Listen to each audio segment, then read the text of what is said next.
Welcome to the channel. Today we're going to be covering the installation of the Plex Media Server onto Home Assistant. First off, we'll cover what Plex is, but if you already know what it is and want to jump to the installation and configuration portions, then use the timestamps in the description.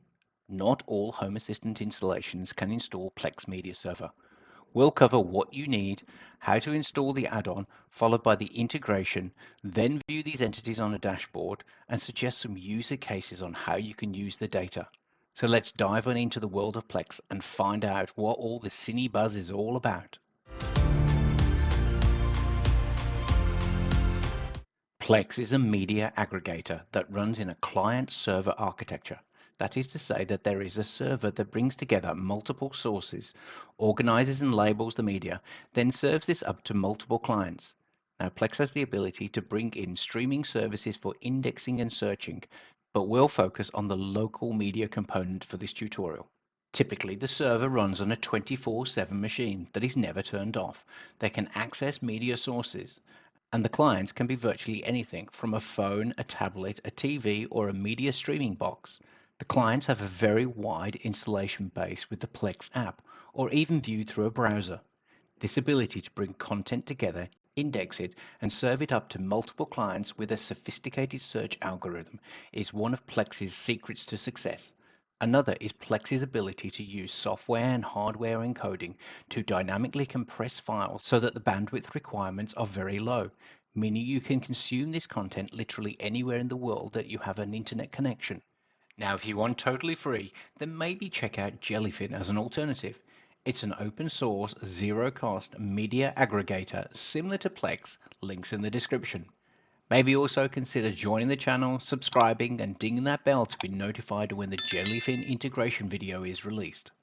Plex Media Server is an add-on. Add-ons are only available if you have Home Assistant OS or Supervised installed, and are not available for those of you that have containers or core installed.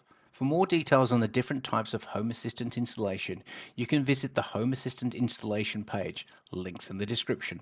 To install the add-on, navigate to Settings, Add-ons, press the blue Add-on Store button in the bottom right-hand corner. Search for and select Plex Media Server. Alternatively, you can use the link in the description. Now press the Install.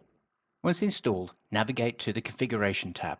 At the bottom of the screen are various ports that the add-on will be communicating with the Plex Media Server. These are set to defaults, which align to the defaults of Plex Media Server itself. So if you have not changed any in Plex, you can leave these as default. If for whatever reason you have changed these and can't remember the port that was before, the default of the communication port, such as the TCP or UDP, is shown to the right. But there is also a handy Reset All Defaults button at the bottom of the network section. I would suggest that unless you are familiar with network protocols and ports, you leave these as the default in Plex and the add-on. For more information on how to change these ports, I'll put a link in the description. The one configuration we are going to need is the claim code. The claim code is the authorization and linkage between the add-on and Plex Media Server. Navigate to the link in the description for the claim code. Now, if you've already logged into Plex on your PC, then the add-on will skip the login process. If not, then continue through to log into Plex on your desktop. You'll be dropped into a claim code. Press the Copy to Clipboard. Navigate back into Home Assistant and paste the code into the claim code section of the options. Once copied, press Save. Under the claim code is a tick box for optional configuration options. This will allow you to set the debugging logging levels for the add-on. Under normal circumstances, you won't need to set this, but you should know where it is if required. Back in the Info tab, I suggest that you turn on Watchdog. This will restart the add-on in case there is a crash. I would also leave the auto update off so that you can take control and know when you're going to install updates. Now press Start. You should see the green dot appear in the top right-hand corner, signifying that the add-on has started. Now navigate back to the Log tab. You're checking to see that everything is green and that there is no red writing, indicating that there was a problem. Next, let's configure the media server. Press the Open Web UI. If logging into the Plex Media Server for the first time, then click through the various different introductory screens. You'll be given the option to name your Plex Media Server. The default will be Home Assistant. Change if required. You'll be asked if you're going to access media outside your home. Tick if required. A word of caution here. Depending upon your network configuration, this can become complex with firewalls and port forwarding. The default is to allow this, so change as per your requirements. Next, press Next. You'll need to add your library as to where your media is stored. Now, by default, the Home Assistant instance can only see files that are within its own file system, but placing the files within the Home Assistant instance can be problematic, as you probably have Home Assistant running on either a Raspberry Pi or a VM. As such, we need to be able to add network storage to Home Assistant so that we can reference it. Now, there are many ways to access additional storage. These could be via attached USB storage or host machine or a NAS or as simple as internal storage on the host machine. For the purposes of this tutorial, I'll assume that this is internal storage on the host machine, but the principles apply equally as well if it's a USB disk attached to the host machine or a NAS. So first, let's look at what information we need to be able to attach network storage.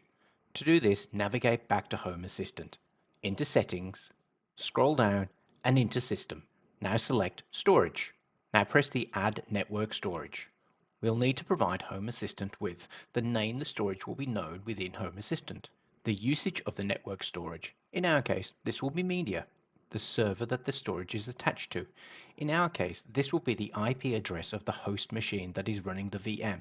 But this could equally be any other network storage as long as it's running the required protocol. Then you'll need to specify the protocol, which is the way that Home Assistant will communicate with the storage. We'll be using Samba. Scrolling down, we can see that we'll need to provide the remote share. This is the name of the shared folder on the machine hosting the storage, and the username and password for authentication to allow access. Now before we press connect, we'll need to set up the share on the host machine. Switch to your host machine desktop. Now if you're going to be sharing a folder with SMB on a Windows machine, you'll need to make sure that the SMB is running on your machine. To do this, open the control panel by typing in the search bar and pressing enter. In the top right search field, type in Programs and Features and select the entry. On the left-hand menu, turn on Windows Features on or off. Scroll down till you see SMB 1.0/CIF file sharing support and make sure that the tick box is ticked. You'll now need to restart your machine. Navigate to the location where you wish to place your media.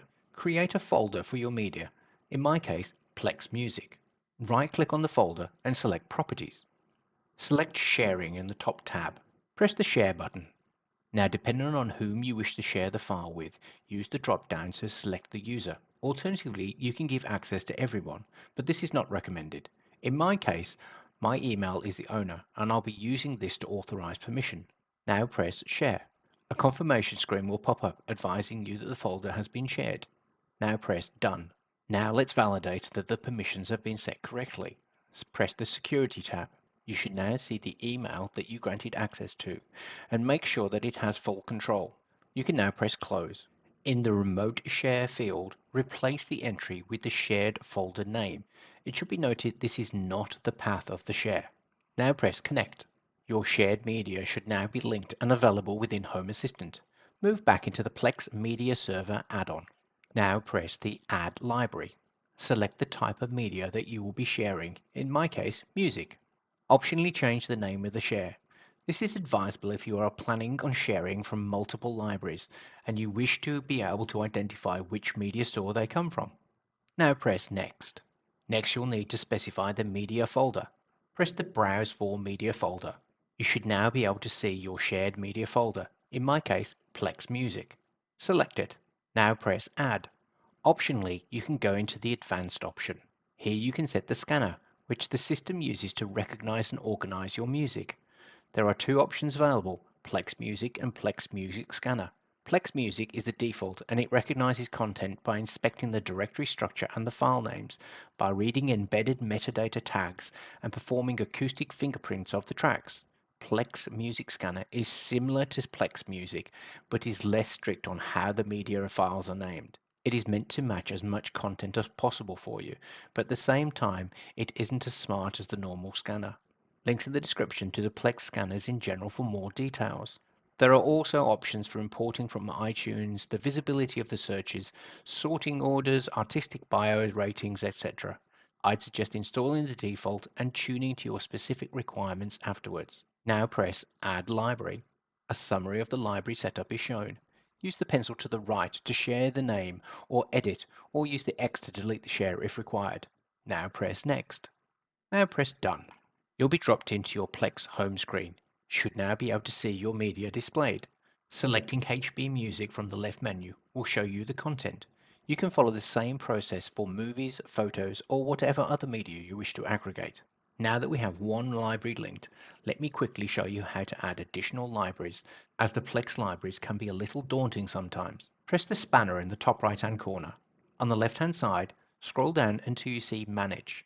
Then select Libraries. You can now see the music library that we previously added. Now from here, you can force a scan of the libraries, but more importantly, add new libraries. This can be not only for music, but for movies, TV shows, photos, and other videos. This last option is really interesting, as this also means you can add your home movies into a separate library and watch or share these through Plex. So Granny can watch your family memories of the kids on her TV whenever she wants. So now we have the Plex Media Server add-on installed and configured with our media. Now we need to be able to access the Plex Media Server information from within Home Assistant. For this, you're going to need the Plex integration loaded. Navigate to Settings, Devices and Services, press the blue Add Integration button in the bottom right. Search for and select Plex Media Server. You'll be presented with two options, one that obtains a new token from Plex.tv and one for configuring the Plex server manually.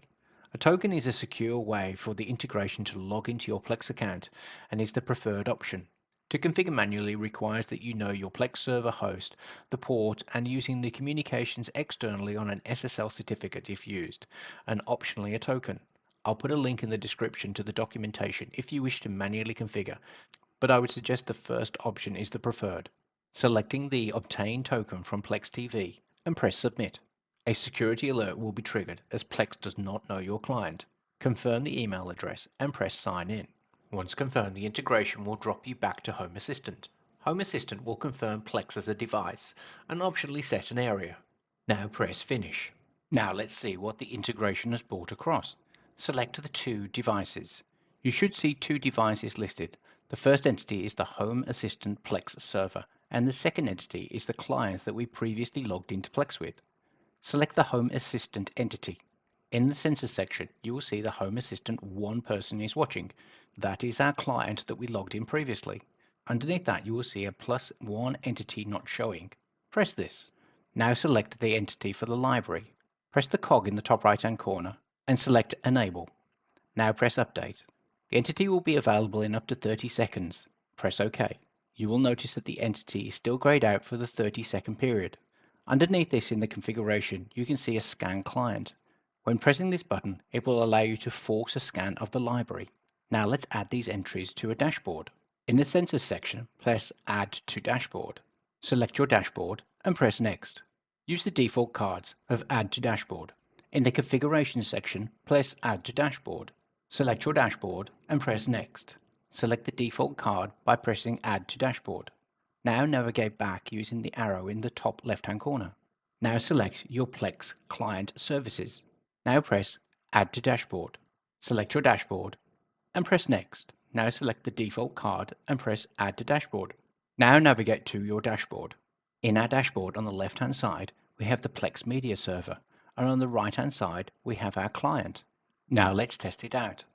I've split screened with the Plex client on the left-hand side and the Plex dashboard on the right. In Home Assistant for Plex on the right, the number of items listed is 4, which matches the number of tracks in the library. We also have 0 people watching, or listening in this case. Now let's play a song in the Plex client and watch the number of people watching. The count within Home Assistant increases to 1, and the cover art changes to reflect what is playing. We can include as many of these clients in a dashboard as we wish, and monitor each to see what each client is watching. So that's hosting Plex Media Server from within Home Assistant, how to link in additional network drives, be they hard disk drives or USB drives, and then integrating Plex Media Server and displaying the status on a dashboard. With this information, you can build automations for items such as the number of devices that are watching media and what those devices are watching. Very handy for when you want to check if your children are watching age-appropriate content. The big ticket item here for me is the addition of the simple screen to add network storage drives to Home Assistant. This opens not only the access to Home Assistant file system, but also other network drives, such as a NAS. Although I would say that running Plex on a NAS could be a better option, but I'll leave you to debate that in the comments. I hope you found the video helpful, and if you did, maybe consider subscribing and joining the channel and dinging that bell. Maybe a super thanks or buy me a coffee. It's really appreciated. Until the next one, enjoy your movie nights.